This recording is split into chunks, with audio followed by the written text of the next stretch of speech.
and I hate ugly listings. So I offered to buy it and do it myself. And so they gave me a really good deal. And so we're literally peeling wallpaper off right now while trying to sell my house and buy another house.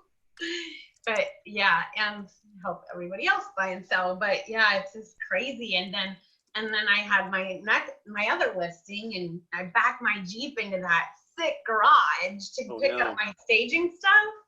And like, I realized another Jeep could fit in front of me, and like 3 more. Like I can fit like 5 Jeeps in this garage. I was like, oh my God, I have to have this. So I went home. I was like, babe, why don't you help me hang the rider on my sign tonight? And he goes, I know what you're trying to do.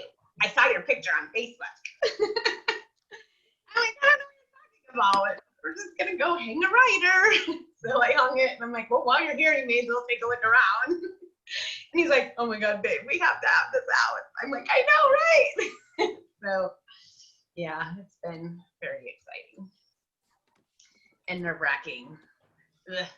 I don't like this. Wendy, now that you're sharing, why don't we start off with your win? Because you just told me you got another listing appointment. Yes, I have one at 1 o'clock today. So, okay. and it's funny, because then I go back and I see what they looked at and how many times they looked at it and stuff like that. They never even looked at my video. But one of those follow-up emails went through saying, are you ready now? And they are. So there I go. Wish me luck. You'll get it. You'll get it. So what type of lead was it? Like, how long ago did you get this lead? How did you nurture it? Yeah, 2 months ago. And yeah, it was one of those that I sent through Mom and Follow Up Boss and couldn't find on Facebook. I don't know if they're even, well, they had to be on Facebook to find my ad. So maybe they're just private. Anyway, so I just let the system do its thing. And they did get the home bot and look at the home bot. So that was good. And then, but yeah, just a follow-up email like 2 months later about, is now a better time? And they're like, yeah, we're in an age-restricted community in North Las Vegas. Come over. Okay, see you right there. So which email went out? Just the standard? Yeah, just one of them in the drip, in the StreetText drip. And it was the basically one of the last ones, right? If it's 2 months, because it was just kind of like, is now a better time or something like that. I can't remember. And I delete emails like crazy because I have so many. So let's see. Trash. All I care about is I got the listing. No, but that's all that matters. But you know, the thing is, it wasn't that email. That email triggered them, but it was the foundation was laid in how you approached them in the beginning. The personal touch, the bomb, the home bot, right? There's so much value in even though you didn't know what was happening, right? They probably saw some interaction. Yeah, they looked at several other ones, but they did not look at my video CMA, so it probably went to spam. But yeah, no, it's good, and they're getting it all ready for me today, they said, so it should go good. Did you use any automation in Follow Up Boss? No, the only automation I have set up on the StreetText leads that are sellers is through StreetText. So the other automation would be me doing the video CMA before day 4. Because day 4, StreetText will also send out another video, and then setting them up on HomeBot on day 7, and then that automates monthly. Got it. So, thank you. You're welcome. But, you never know the touch that's going to do it. Right. And I think the key is you can't rely on your automations, even though they're good. Like, as you can see, like, even when you send something, sometimes it doesn't get open, or it goes to spam, or goes to a filter. So, you know, from what I've seen from people is that you have to be in that mode of also hunting and tracking. And it can get quite overwhelming, especially if you got so many leads. That's why sometimes it's better just to dial back a little bit and really work on making sure they receive it. And not only receive it, that they open it and they watch it, and then you queue up kind of what your next steps are if you do get it watched. Right. So what I do in Follow Up Boss, when I do that video CMA, I set a task for the next day to see if they watched it. That way I can work on my tasks daily. Otherwise, I can't go back into StreetText to see which ones came through, to see what I did. Like, there's no way you can keep up on that. So I just do a task list and then make sure I hit that. And if I don't hit that, it'll still be there tomorrow. So I can follow up and see if they looked at it tomorrow. So Wendy, you're using Follow Up Boss because that's something I've been like thinking about doing. You love it? I love it. I Well, heard it's great you because that. I have, I'm a broker, so I have my agents all on it. So I offer it to them as well. So it's easy to pass leads out, to people through it. So so I have a team, but I'm not a broker, but I'm allowed to do that in the state of Pennsylvania. So should I sign up under just me? And then how do you can I get each person on my team, or they have to pay extra for that? Do you know? Well, it's extra. It's like $60 extra for each person. So I pay for that because I want them to have a CRM. You can tell them that they have to pay for it if you want, but it's amazing because you can tag all your StreetText stuff to come through. That way you can find it super easy. Send them all a video, like maybe you want to do a market update. So you do a quick market update video and send it to all your StreetText leads through there. You know what I mean? So it's really nice. Oh, so it's integrated with StreetText. Well, no, yes, through, what is that? Zapier. So basically, Oh, okay, yeah. So basically, once the lead comes in, it shoots it over to Follow Up Boss, all the information, everything that they enter, obviously. But it also, I have it tagging it with certain tags, and putting it in certain stages and the source is StreetText. So if you do that Zapier right, which I think that Marcus has like classes for that. I have it. Oh, not me. That's going to be a Steve thing. Oh, okay. Zapier's like another language to me, and I'd always default to the expert. So Stephen Whiting would be the Zapier expert. I think there's a Zapier integrations class if you go to the Calendly/StreetText. Yeah. I'm actually connected to Follow Boss straight from StreetText. I'm not using anything in between. What's really? good about Follow Up Boss too is that your team can call from the pond through Follow Up Boss. You can actually see who's calling, how often they're calling, and if they're following up. Right. No, yes, I love that too. So, but yeah, the buyer leads that come through StreetText, we send out to our agents. So they're working those. But yeah. So many ways to do it. There are a couple other ones out there as well, because I use Lion Desk. I had Follow Up Boss when I tried Wailopo, but I like one of the nice things even Follow Up Boss has, they've got mobile apps. So when you're on the road, you're still able to get back, get the touch, get the follow up, and it automatically updates into your system. So it's a really nice thing. Good. But for some of you that don't want to jump into that right away, last week, what Steven said when he's showing the filters in StreetText, I was listening to something yesterday, and I always drive home the point that why worry about getting more leads if you're not working the ones you have. So as I go through my StreetText system, what I'm starting to do is I'm going to start applying the filters, because like they say, you can look at the activity in there, and Marcus and the lowest hanging fruit, always talking about that. Go in and find the people active in StreetText, mark those, filter them out. You don't need to chase 100 down. Go get the top 20 or top 25. If you're not running a system in place, and not just to automation, but you should automate yourself. Monday, if that's your follow-up day, whatever your follow-up day is, you go in, you find out who's the busiest, who's the most active. Those are the ones you go hit. You can put the filters now in the StreetText to do that. And then when you go in, you start from most active to least. And then that's the people you want to go after, because if they're in there looking now, why are you not trying to go after them? And you're going to have to text, email, and God forbid, pick up and make a phone call. But I would suggest strongly go back to the filters. They're in there now. And Not the phone call, Leon. that's the dreaded phone call.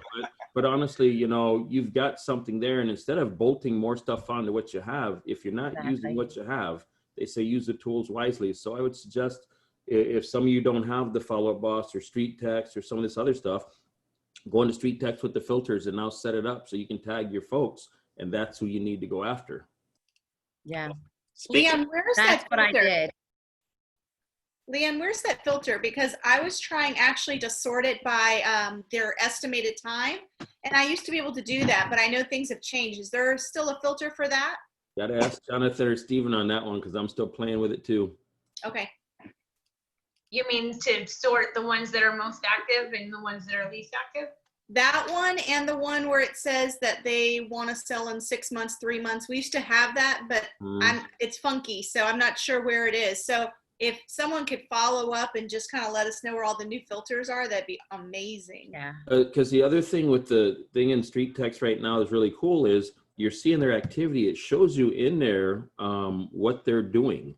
So if you go in there and you go into StreetText, and like I said, you know, honestly, you got to start there to begin with. That's where your folks are at coming and doing activities. So if you go in there and you're looking at them and they're active and it's showing what they're doing, why would we not tag them or filter them as the people that are the busy, you know, the lowest hanging fruit?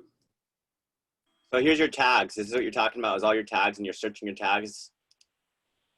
Yeah, you can't search for most active people. See those little 17s and 16s, like.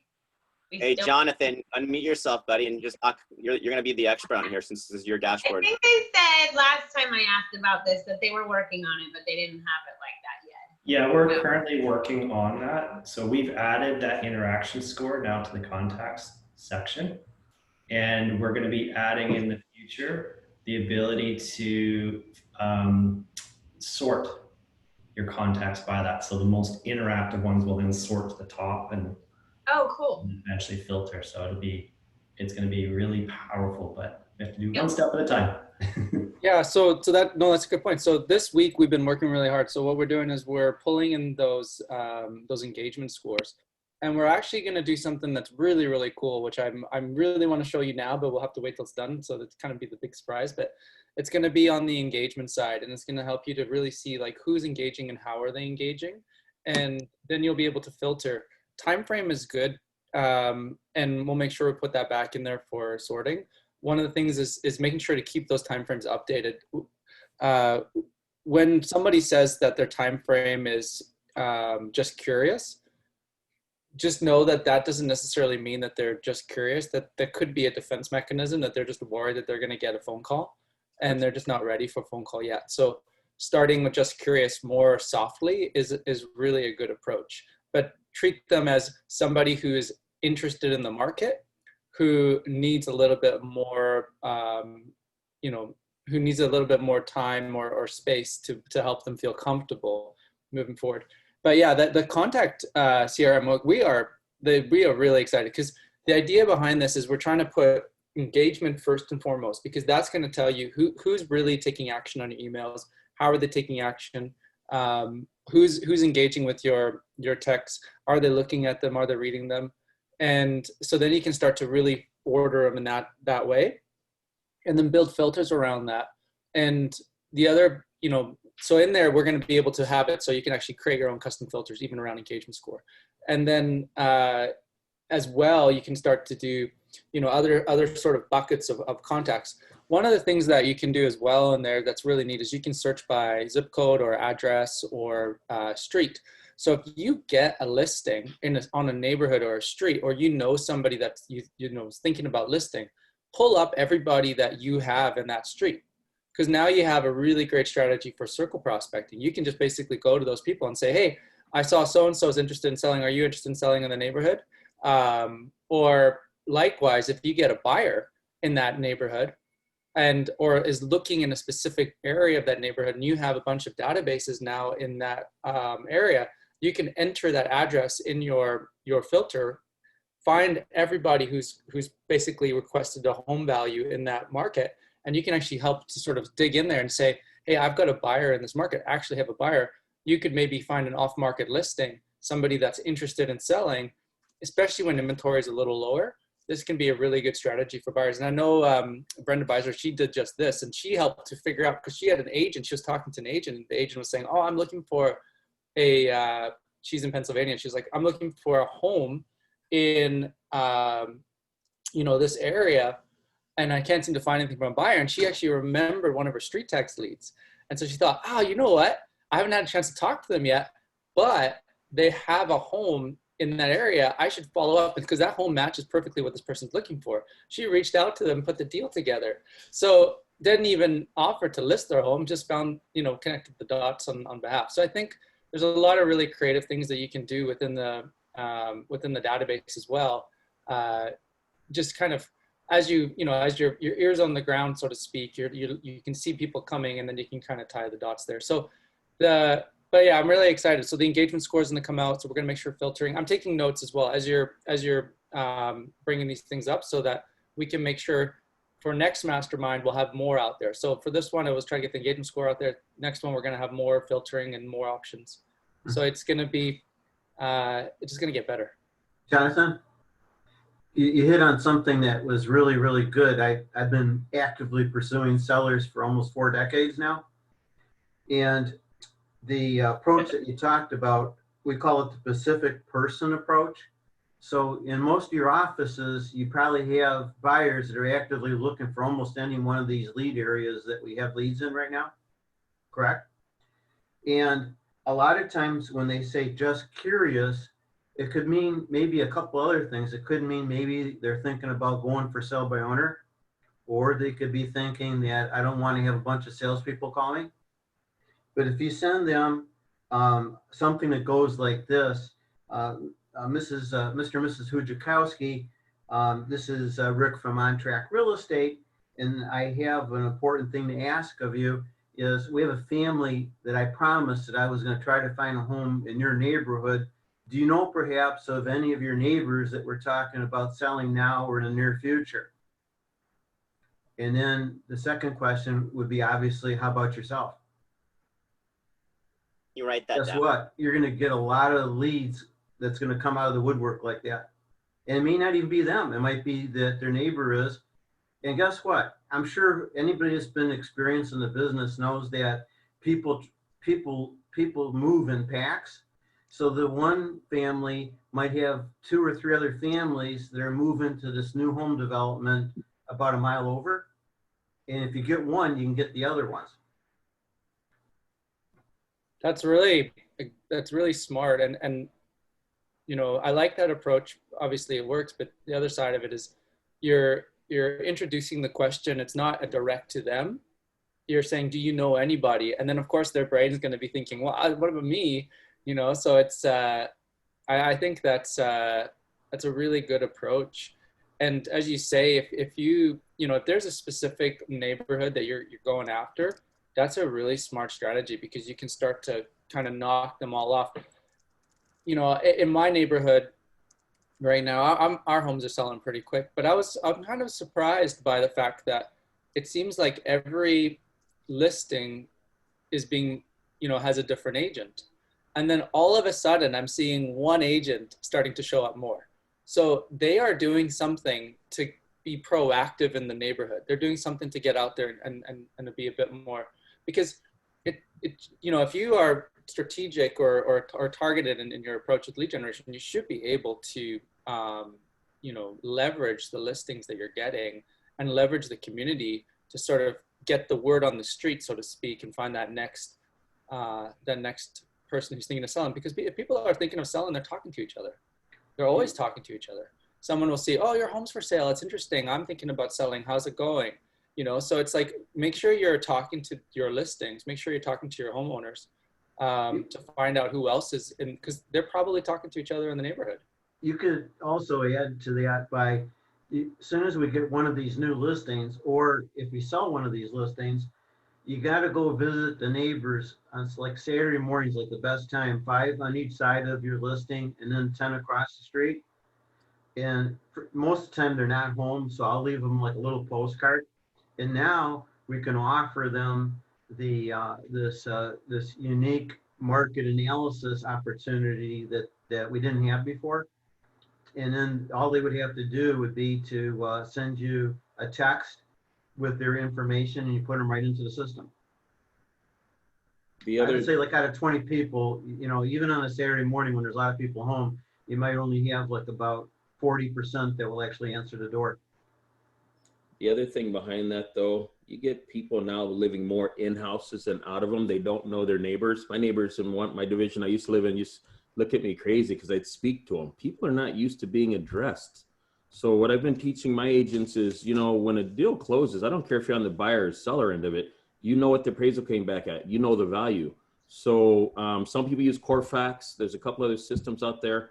I just send the postcards out and I just set up 5 and it's like, congratulations, you have new neighbors. So if you want to send the one out for new listing, you can, but I can spam the neighborhood, congratulations, you have new neighbors. But if you really want to tone it down, because mailings aren't cheap when you look at a cost per postcard. So I use the title company and my criteria is 3 years of ownership. And then I get 2 lists, non-owner occupied and occupied. So the reason I do it that way is if it's non-owner occupied, they're going to get why rent when you could own.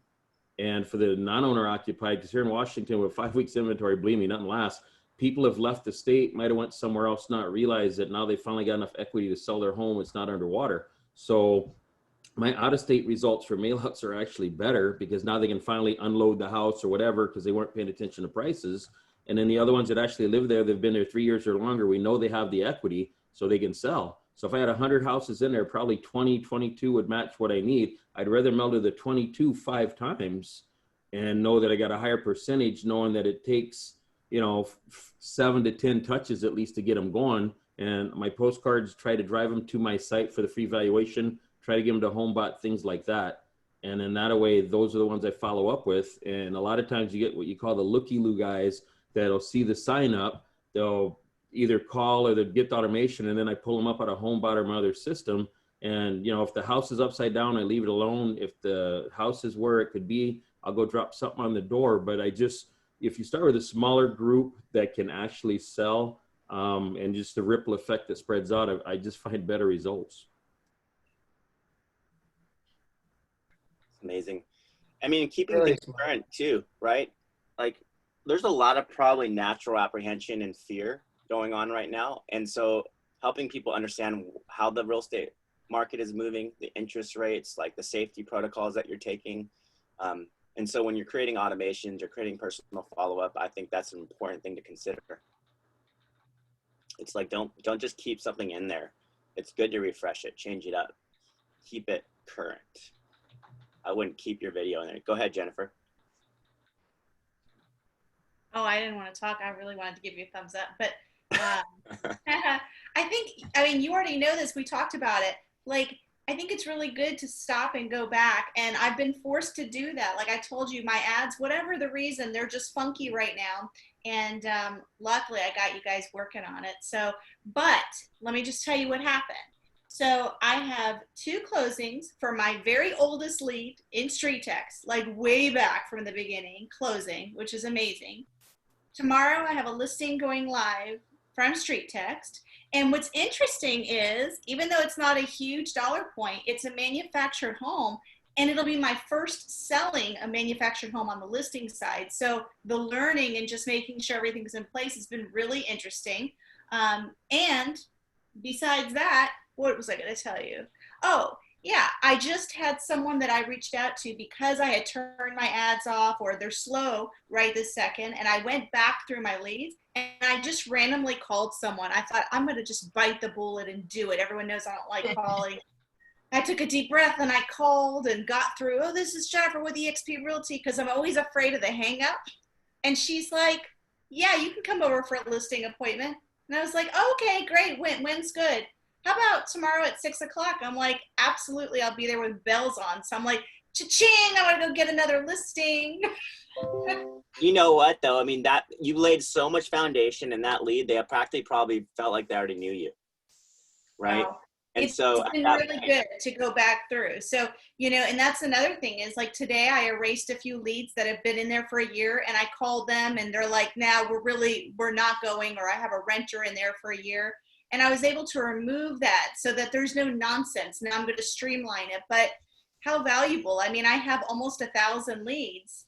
I don't need a bunch coming in every day. I have 900 to work with that I need to go through and really make that connection for whatever reason we haven't connected or I haven't gotten the listing. So it's been a good and humbling opportunity to slow my roll and realize I don't need 1,000 leads every day. I need to go back through and just make it really meaningful and authentic contacting them. And some of you don't know that Jennifer actually uses StreetText as her CRM. Yeah.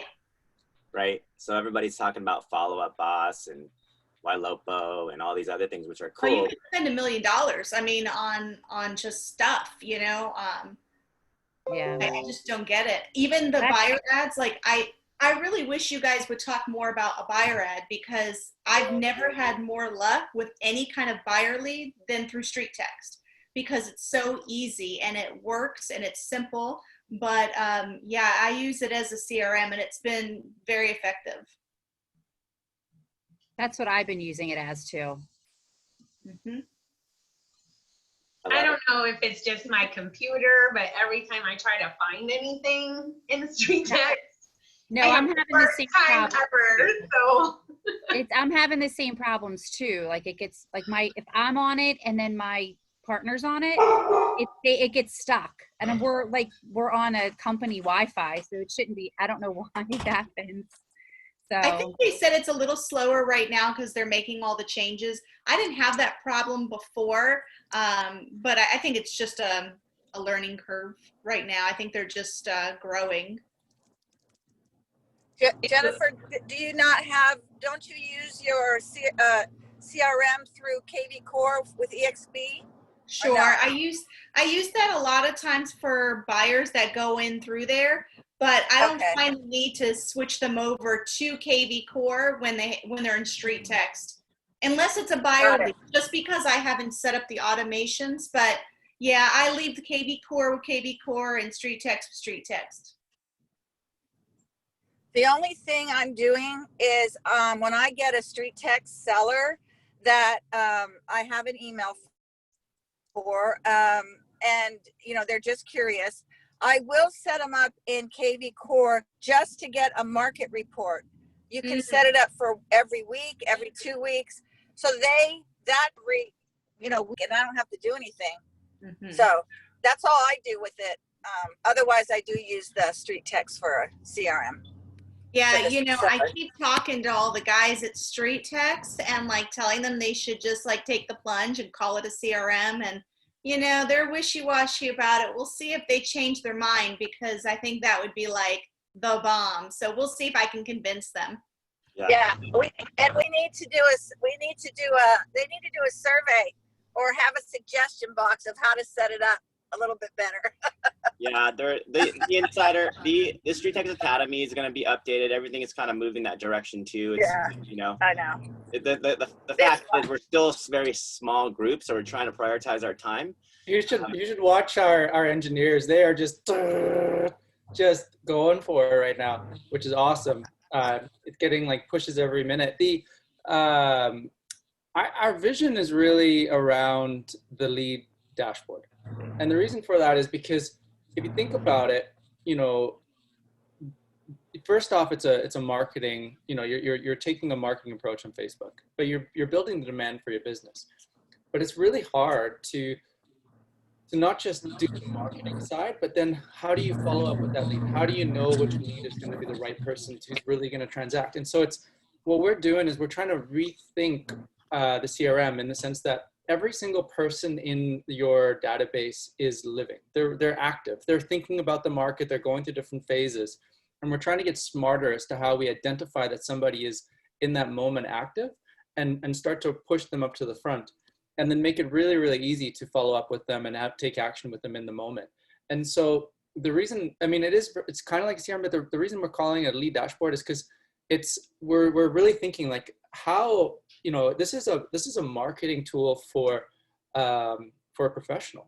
So how do you as a professional maximize your time on the follow-up side of things with your leads? And how do we better identify and help you to sort of prioritize that? So that's the vision, and that's the direction that we're going. And then, will you be able to do that with all your contacts? Absolutely. It's just that we're starting there, and we're kind of building out from that side.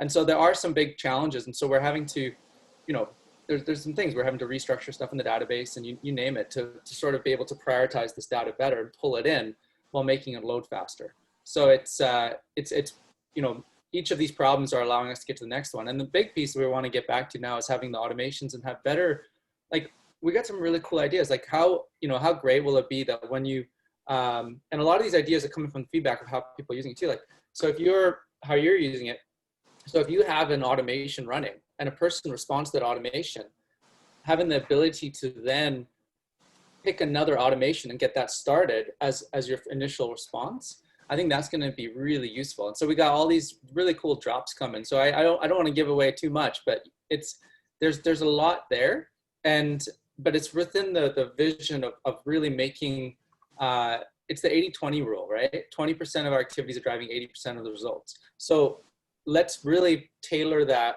experience so it helps you do the 20% of that activity. And then, you know, the other 80%, it's nice, it's good, but it can be distracting.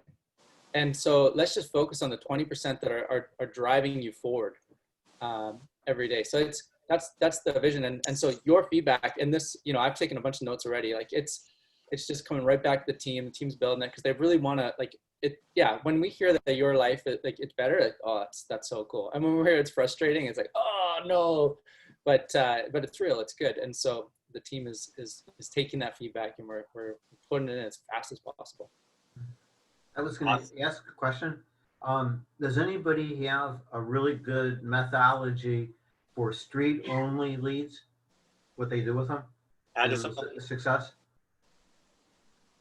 Anybody? The address only. Katrina, you know, honestly, for me, the address onlys, what I would do is I looked up on their tax card, looked up the owner name, and then I would reach out to them on Facebook. But Katrina just shared what she's sending for mailers, and I love that it looks like the ad so they can remember it, but I think it's genius. I love it. I might try this. And instead of a generic picture, I would do the house that you're sending the valuation to. I think that would catch their eye more, but that's just me. If you can make that happen, like for every house, that would be a tough That one. would be really hard to do for every house. You have to do one postcard. Well, if you have the template set up in Canva, and Canva's free, then really the only thing that you would be changing each time was the picture. So it should take no time unless you're printing these. Yeah, I mean, if you're Can you print your own postcards on your printer? Yeah, like on your stock paper, why not? Well, for me personally, that's because typically on most ads, I may only get 2 or 3 address onlys a week. So it's not like I'm getting these huge bulk amounts of address onlys, but that would just be me personally, because I don't like mail. So that's why I'm really hesitant about mailers. So if I'm going to send it out, I like that it would be their house, because that to me would catch their attention and stop them from throwing it in the trash. So I like that one. So I think the postcard's genius, but I've been actually doing what somebody a few weeks sent back with the envelope with the Facebook submission, and I do the colored envelope, and I think Marcus, you have it up there, and I actually do send their house, and I just put Zillow, Redfin, and Realtor.com, and then in the body of the letter I put a range, which comes from RPR. If the lower part of the range, if the lower end of the range is is higher than one of the Zillow or Redfin, I put that amount in there. I kind of like put a little bit lower so they're not like freaking out. But my next step to do with probably about 150 that I've sent out since June and July and part of August is I came up with a second. Well, I didn't come up with a second letter. Somebody shared from HomeBot because none of these people are on HomeBot yet because I don't have their email address. So there's an actual template from HomeBot that you can actually put in the QR code, and you can go on a QR code, blah, blah, blah, blah, blah. And that's my second mailer out to these people. So if I can get out of all those people I sent, if I can get out like 5 people to get signed up on HomeBot, that's 5 people I didn't have before. You know, and then on my HomeBot people, every time they open it up, I'm like constantly emailing them. I'm looking to see if they've listed their house. I'm doing all of that. Like I literally at night, that's all I do. I go into every single one that's looking at their HomeBot report and I see if they've listed it, because then, or, you know, then I can take them out of it, because why are they looking at a HomeBot report if they on their home, if it's already listed. But yeah, so I'm just trying to get more people on HomeBot, and just nurturing those people to get my listings. Hey, Michelle, Yeah. go ahead and talk. I'm just muting you because I can hear your background noise. So whenever you want to talk, just unmute yourself. Okay, I'm sorry. I just wanted to say one thing. I got another listing from my Popeyes yesterday. Yes. Yeah. So here's what happened. I got a new StreetText lead, and they said they wanted to sell, within 3 months. Well, I didn't wait. I sent them the CMA, and then I got my car. Well, I was driving around, and I went ahead and went over there. And sure enough, they didn't even have a realtor, nothing. They're like, okay, it'll be like a few weeks, but it was great. And then I got another call from a gentleman, older gentleman, who had been getting my information, and he wants to list a duplex and a 2-acre parcel with me. So like you said, it's just, the foundation is getting there. I've been on StreetText since April, and, just now I'm seeing the results, more of the results, it's great. I love it. Yeah. I That's started awesome. going back to HomeBot. I'm actually starting to do Popeyes of people that are in my local area. I'm going to start like where I live and kind of expand out. And I just actually dropped off my first Popeye yesterday from a StreetText, which is on HomeBot. Now I have to narrow down better times to go, because I often don't get people at home. I don't want to do it on, every weekend, because that's my weekend. But I think I'll start doing some on the weekends and some in the evenings, because during the day, a lot of people are at work and you end up just dropping it off. But it's still, they get it. That's awesome. Explain, Sandy wants to know, Michelle, explain the Popeye. Oh, it's just a little small gift with your card and a little note. Maybe I have, if you go to the StreetText posts, I've shared all the pictures. I put a mug with my logo on it, with some candy and a cute little card. And then I put it in a box, and I just take it over there, knock on the door, and say, introduce myself and say, I have a gift for you. And by the way, I received your home valuation request, and are you interested in selling? I mean, I try not to beat around the bush too much. Are you giving them a CMA too, Michelle? No, I've already sent that. It's already been done. So what I did yesterday is I just put in a little bag with some like freeze pops, and I have a little thing like just chilling in the summertime with my card attached to it.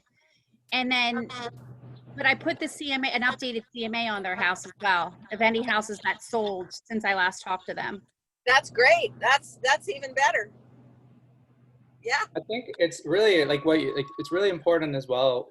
It's about like multi-touches. And the reason is because sometimes people will forget that they got a mailer from you, or they got an email, or they got a CMA, but in the back of their mind, they'll remember your name. It'll be familiar, and they won't remember why, but they'll remember it's familiar. And that familiarity helps to create a sense of trust. And so when they meet you in person, they're already warm to you, and then they hear who you are, and their name is like, their brain is saying, oh yeah, I know that, I don't know why, but I know it. And that's huge. I want to share real quick, I think this is the one here. So this is Donna's letter. So Donna Swansea, she's she's active. She's quieter these days, but she's active, very, very active with StreetText. This is the letter that she's sending. And so this is on address only. So address only specifically, which is, so she's like, I got a call yesterday from a lady that does address only. This is, this is what she was sharing this in the thing. So always remember, search StreetText Insider Group, because there's tons of content where people have talked about these same conversations in the past. And there's a lot of really good stuff. And so Nicole took her email, and from her email, she's like, I have 6 listings using StreetText, and all were address only submissions that I sent a letter to. But again, it's that multiple touches. Are you sending a letter? Are you sending the CMA? Are you then following up? Someone asked, like, are you getting deals from those address onlys? Well, the address onlys, don't think of them as a deal. Think of them as an opportunity to get them back into the funnel, so they fill out all their information, so you can then have a real conversation with them. So that's why I really like that that example that you shared earlier too, where it's the you're basically taking something that looks like the landing page, but with the link to go back to the landing page. that's what you need, is you want people to re-engage. So here's the letter itself. So it's a really simple letter, but it's working. And so Nicole took Donna's letter and she just made it her own, but it's Donna's letter, same letter. And it's working for Nicole, it's working for Donna. So definitely feel free to use this one too. It's in the Insider Group, search for it. But I want to share that as well. So it's not a one touch and, you know, forget about it and they're going to call you and do the deal. That might happen. It does happen, but it's about, you know, having a couple touches, because you want them in the back of their mind to be like, I know that name, it sounds familiar. Then when you have the conversation, there's that familiarity, that trust is already there. And it just goes from that. Like every time I hear of any success story, I'm always like shocked by how many little things took place before that success. But oftentimes we only talk about that moment when the success happened. And so it's all the little stuff that leads up to it that really does make a big difference. I have a question. Yep. Ask away. On the Popeyes, I don't know where you guys are at, but I'm in San Diego, and the Popeyes, I mean, is kind of crazy here. They probably will Lysol you to death if you show up to their door. So, I mean, where are you guys at that this is working for you? I have the same, I was going to say the same thing, but yesterday I just wore my mask. I knocked on the door. I took literally about 3 steps back. The little boy answered. I just handed him the bag and said, please give this to your mom. And actually, before I go in, I take a picture of it, and then I have her cell phone number already because I'm already talking to this woman. And I texted her. I said, hey, I just dropped this off to your son. Did you get it? And then we started corresponding back and forth. And even if you leave it on the door, just take a picture, because more likely you have their cell phone or their email. Oh, that's a good idea. Yeah. Yeah, that's a really good idea. I'm actually going to start doing it. I love Michelle's suggestion. I'm going to do just like that. I'm in Phoenix, Arizona, and it's really tense around here from a COVID perspective, a little bit more so, I think. But I like the idea of knocking on the door, stepping back, wearing a mask, and just saying, hey, I understand you put through a home value request.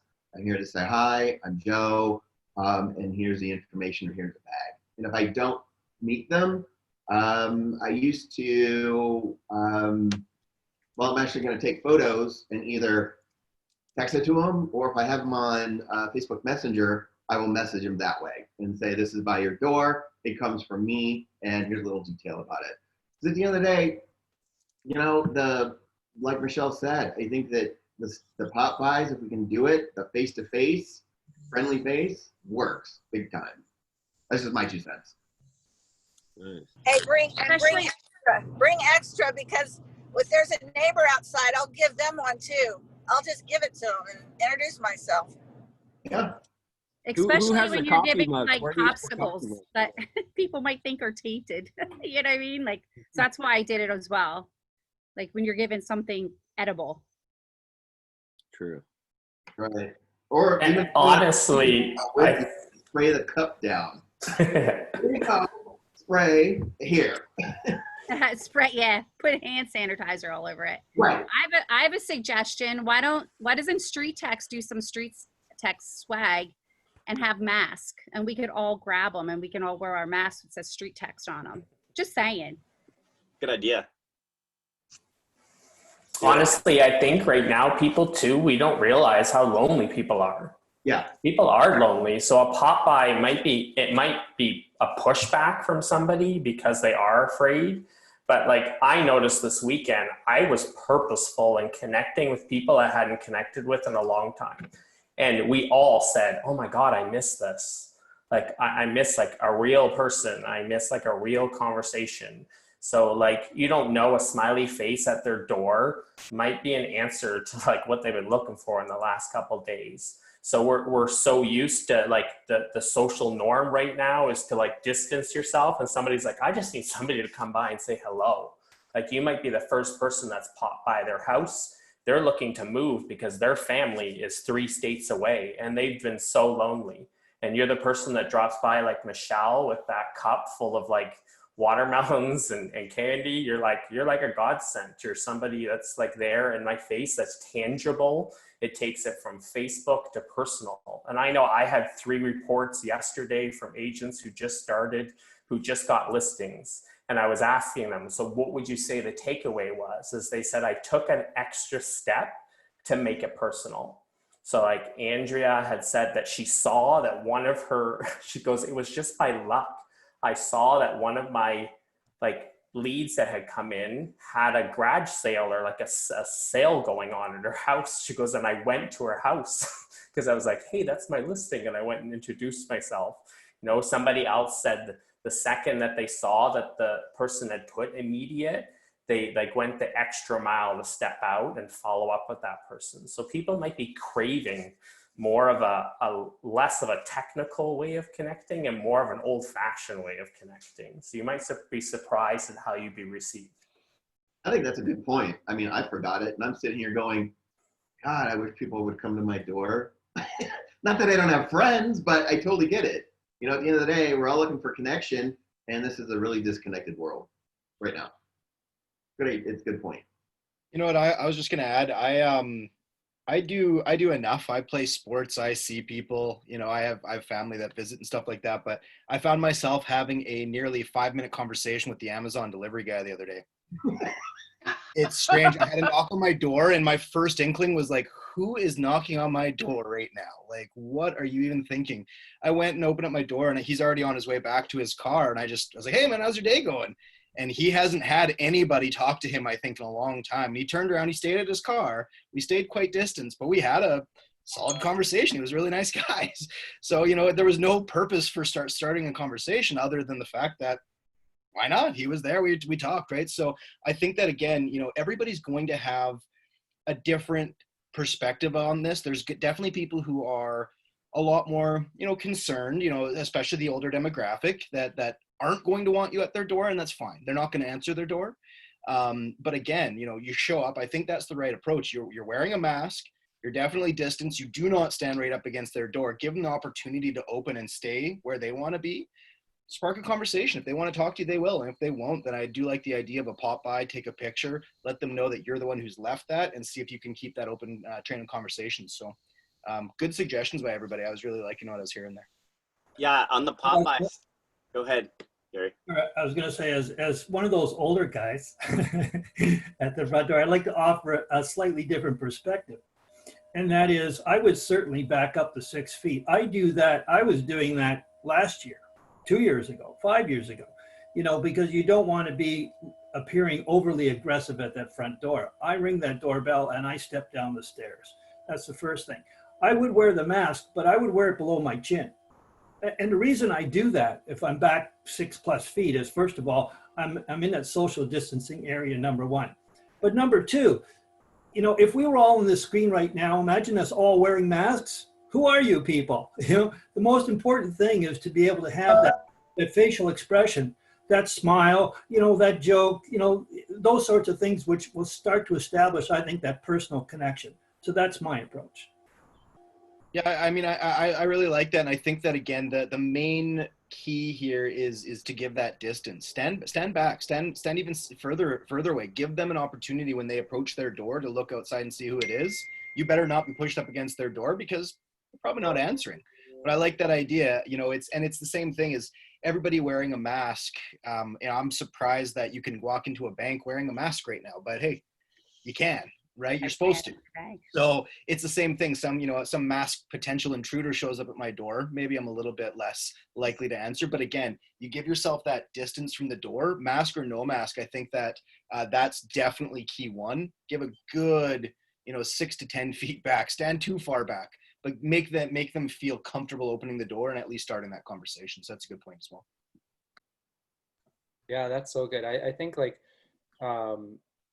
when you step back a little bit, I mean, COVID or not COVID, like you step back a little bit, you basically are communicating to someone that, almost a sense of at ease, where they can, like you were saying, like they feel a little bit more like they can stand outside, they can come out, they can invite, they're not having someone bombard them. And I think it starts a little bit with our, like, shifting our mind, and even to the point where it's like, when you go to meet them, it's like, am I going there to meet someone, or am I going there to convince someone? If I go in like with an attitude to convince them, I'm probably going to come up a little bit more, up close. If I come in an attitude to meet someone, I'm probably going to be standing back, and probably my shoulders are going to be back a little more. I'm probably going to be happier. I'm smiling. maybe I'll say a joke, like you say, like, I think that's a really good point. And then if you are going there to meet someone, of course they're gonna like you and get to know you and create trust. And so, yeah, it's those subtle things. It's the little things that make a really big difference when it comes to connecting with someone. And yeah, I think people are really craving that. So maybe for like next Wednesday when we talk, let's hear more Popeyes. Let's hear more like what happened with that on the address onlys and the Popeyes, because I think those two are really big opportunities. You know, you got to follow up with the people, and it's, you know, there are tons of you know, people who are interested in selling their home, but they're interested in selling, like we talked about last week, someone who feels like they've got their back. Like, it's nice to have an ally in the space. It's nice to have someone who cares in the space. It's nice to have someone. And there's one other thing I would really strongly recommend. If you're sending emails or if you're sending letters, include some stories, not like testimonials in the sense, like, but include some like stories where someone shares about how you made them feel working with you. Because the fact that, like, if someone's dropping a Popeye, if they're dropping a gift off at someone's home, that's immediately different. You know, you might be a natural like giver, so you might be thinking, oh, every agent's doing that. Do you know how many people, you know, they have it, like they work with someone, that person, maybe they help them buy the home or so, and then they're gone. They never hear from them again. If you have a story that you can share from someone else who's used you, who said, you know, I really like them because I felt like they really took care of me, and in the way they, you know, you name it, but just like a really personal story. It doesn't even have to be, oh, they helped me sell my home for this price above market. You know what I mean? Just something where it's like stands out.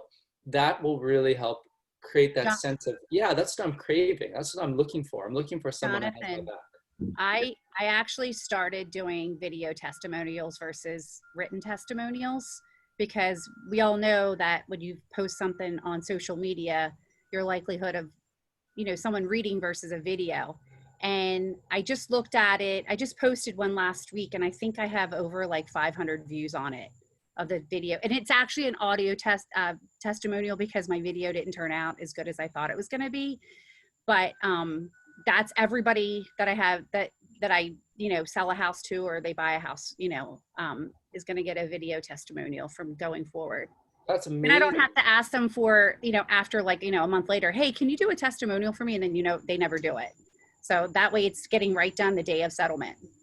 That's 500 people who are in their mind thinking, wow, I really like Susan. Like, I want a person like that who's got, like, that's 500 people. That's awesome.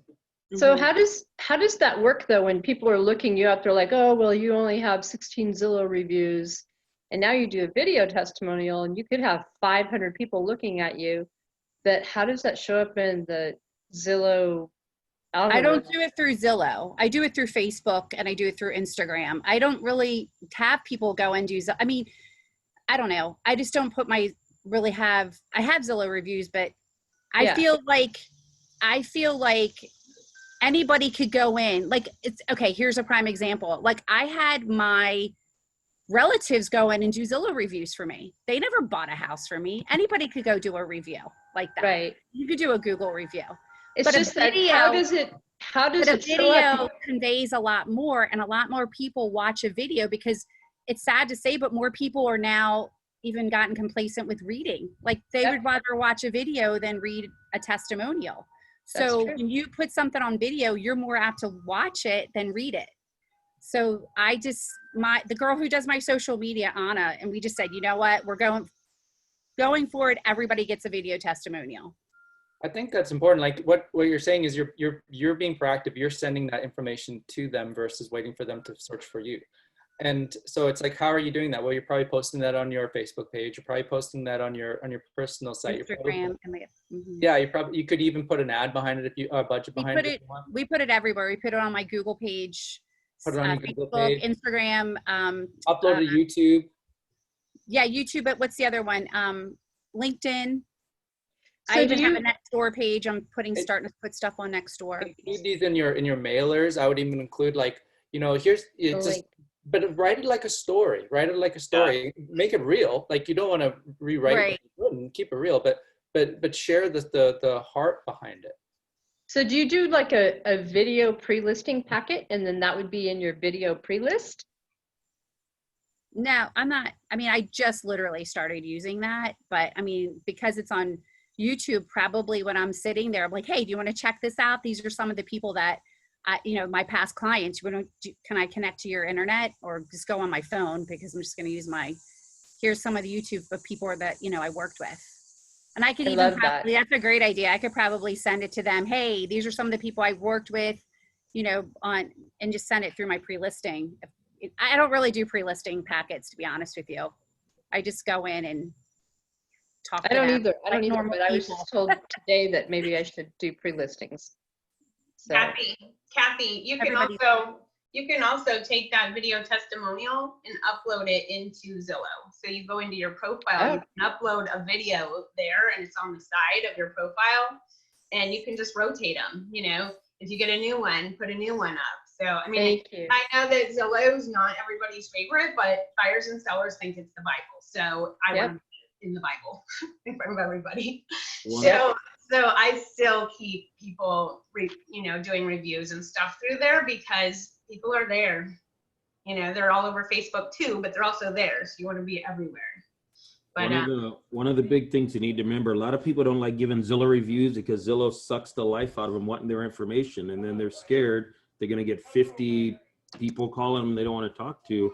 So Susan, one thing I was going to say, you asked a question earlier, and I'm surprised Marcus didn't get you on this one yet. When you were talking about HomeBot, he is the perfect concierge to be the Facebook stalker. So to go find them. So I think Marcus and I have talked about that before. That was one of the other things with the Popeye that I stopped by. She actually is like, oh, I didn't know you're friends with my next door neighbor, Susie. And I go, Susie, I know like 3 or 4 Susie. I go, which one do you remember? She says, I don't know her last name. So what I did is, so she's obviously been stalking me on Facebook to see who I know. And I thought that was genius. And then my assistant, all she's been doing, and she's like in high school. So when I said, hey, I need you to go through these names and find all these people, she goes, I feel kind of weird. Now she's like, I just got 5 more people. Like, she's loving it. I said, isn't that a fun game to play on a Saturday night when you have nothing to do? You have to be. Nicholas Guzman, he doesn't really shows up. So I want him to be able to share real quick. I'm just going to put you on the spotlight, my friend. Okay. All right. Sounds good. So, Marcus is a very good friend of mine. I started with StreetText probably a little over a year ago, and I've been getting pretty good results from leads that I've gotten a while ago, as far as nurturing and things like that I feel like it's been working really, really, really well for me. So I would turn my StreetText ads on and off. I barely just turned them back on probably about a week ago. The last couple weeks have been actually pretty incredible.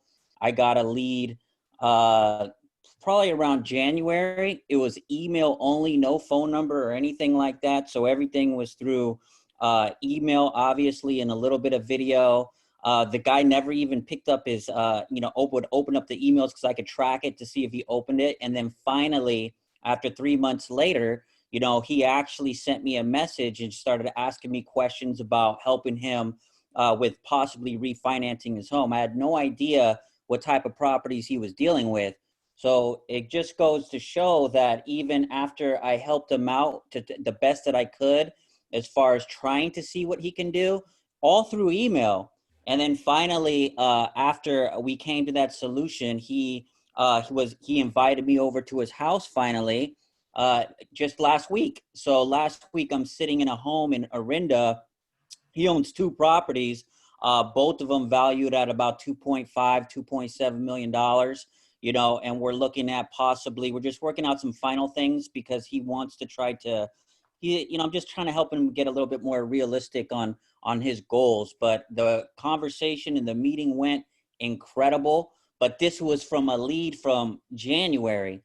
So what I do is obviously I have different touch points that I send out to people that's been working for me. Obviously, you got that initial stuff that you do with StreetText, you got the video, you got the mailers, you got all of that. I send out monthly market reports all automatically, but that pertain to that particular zip code. I also send out bi-weekly any properties that have sold every 2 weeks. I also do, I have everybody on HomeBot. HomeBot sometimes is a little off with certain areas, but it gets people to open up the conversation. So I have my HomeBot going out every single month. So those are 3 right there. And then I have my monthly newsletter that I have for every single county in the Bay Area that all works. So I usually, like, with any lead that comes in my system, I always have like 5 or 6 different touch points, and eventually they'll reach out and open up, because that was a perfect prime example. Afterwards, I sent him a custom bottle of wine because he's a wine drinker. He used to own a bar here in San Francisco. So I sent him a custom bottle of wine with a handwritten letter, and it works, you know. So now we're working out the final things. Saturday, got another random call from a woman who opted in, who also was an email only, didn't even have her phone number. She calls me up randomly on Saturday morning, and then for some reason she wanted to FaceTime me. And I told her, I said, look, I don't mind if you don't mind, but I'm literally ironing my clothes right now. But if you don't mind, I don't mind. She says, no, it's okay. So she was talking to me while I was ironing my clothes. Just goes to show that 4 hours later, I'm sitting in her house in Mill Valley, and she's tried to list her property multiple times in the last couple years with other agents. So overpriced, all done wrong, poor photos, poor copy, all these things. I mean, I don't want to, like, you know, discredit how everybody does business, you know, but just the way that I do little things, as far as like even doing their copywriting, I hire somebody. I don't write somebody's copy. So I easily identify with certain things on how another realtor might have done things wrong. So there was little touch points I was able to see off her previous marketing, from photos, copywriting, high price, everything. Next thing I know, I'm inside of her home. Next thing I know, we're eating enchiladas down the street for 3 hours, just having a simple conversation. And obviously she's still, you know, kind of going through as far as the mental part. So I'm trying to work her out through it, you know, but it's looking good. And that one in Mill Valley is about $1.6 million. So basically in the last 6-7 months, you know, just from StreetText, you know, yeah, I've got, you know, I've been blessed to, you know, possibly get 2 that are going to be coming on. It's totaling of 2.5 plus 1.6.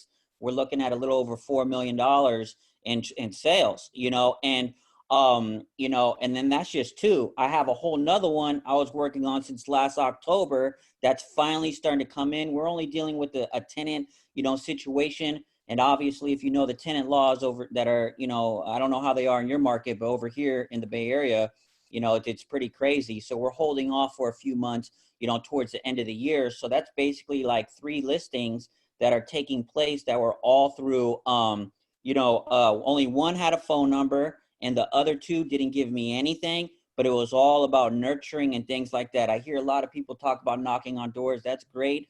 I personally, you know, I don't do that myself, you know, but if it works for other people, that's fine. But I do feel like everybody's going to have their own, you know, way of doing things. You know, I just found kind of how I've been able to utilize StreetText in a way that's for me and my brand, that seems to be working for me, and it's very, very consistent for me. So Hey, Nicholas. now I got my ads back on, and I'm starting to get a lot more leads right now, and having conversations with people and just doing the same thing. So I do look at StreetText as short term, but I would say 70% of my mind looks at it more as long term. As long as I'm continuing to planting these seeds and watering it, it's going to sprout no matter what, because I have a complete system and processes that are working personally for me, along with the things that I've learning from Marcus and the StreetText Academy that they had, that they recorded and stuff like that. So that's been working for me.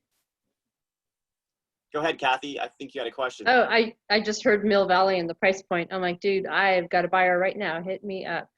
Oh yeah, Listing okay. signed. Well, You might want to call send me a me. message, and then we could talk about it. Yeah, let's do. Okay. See? I love that. Wow. Yeah. Thanks for sharing, Nick, man. We miss you. I was so glad to see your face. For sure. All right, guys, that's good stuff. I know we're kind of past the hour here. So any last minute thoughts? Let me just kind of direct you to a few things I wanted to highlight in the announcements section. This is a new ad that Jennifer Nellis has been kind of customizing and creating. This is kind of cool. You know, she's kind of coming up with this on the custom ads class, maybe even with Logan, that she built this. It's, you know, your county home's value has increased in 2020. Now is a great time to sell your home. You know, been thinking of selling your home. And then Matthew came in here and said, you know, here, I like the best time to sell your house. Or he has got a couple different things he thinks that might be a better way to run in terms of verbiage. Remember, you can run different ads, right? It doesn't have to be the, if someone were to buy your house, would you sell it? Or what's the home you're really worth? We're messing around with some cool templates in there right now. We're going to get some really cool opportunities to try out some new templates for you. That's why we do these custom ads class, because if one of them hits a home run, it's all yours. Everybody gets to touch it. You know, even the idea of what's your home really worth, enter your address, receive your home value. I really want to see that play out with the map, because the map we know already works. If someone were to buy a home, would you sell it? Just change it up and try it with, you know, take a screenshot and try it with what's your home really worth, enter your address, receive your home value. Because that's a slight change. A true A/B test is just one change at a time, not two changes. You guys make sense with that, right? If someone were to buy your home, would you sell it? Try to, you know, we need to start thinking about that. A true A/B test is just a small, tiny change, not a big change. You're changing both the text copy and the imagery if you don't change it the way with the map, because we know the maps worked historically. So that's one thing to look at. How did it work for her? Do you know? I don't know yet. I have to go. I just saw that, you know, I try to see things in the insider group and then pin them. Just like I'm pinning this one, take a look at this one. This is kind of, oh my God. This is cool, right? Next week, you guys check this out. She's going to be coming. Trina's going to be sharing how this is working for her. So she'll be on here next week. And we talked, I pinned this one that Susan's kind of working with. I really like this screen recording walkthrough that Ramon did. Like, it's really solid. It's small. It's less than 2 minutes. It's great call to action. Schedule a walkthrough. You know, basically, I received your home valuation request, and this is what I found, pointing down. It's a really good screen recording example of how to present the CMA. So check that out. I think you'll really get a lot out of it. And then this point system, again, Katrina has this really cool point system that she shared. Just hold you accountable to those activities on a daily basis. You know, don't forget, you're more than just a realtor. You need to take care of you. Exercise, meditate, scripts, healthy meal, things that you're going to hold you accountable just to living your best life, right? Because that, if your energy's off, if your mind's off, emotionally, mentally, spiritually, you're not going to be able to do what you want to do with StreetText productivity. So start thinking about those from the moment you wake up till the time you go to bed. Make that a priority. Everything else will flourish in your life. Starts with the mindset. That was awesome. What a way to close, Marcus. That's so good. Wisdom, so much wisdom in this. I really appreciate everyone, and just thank you so much for being here, and just another really cool session. Really good. Lots to take from this. All right. See you guys tomorrow at the conversion workshop if you can make it. And there's plenty of other Calendly /StreetText for all our workshops. Thanks again. See you guys soon.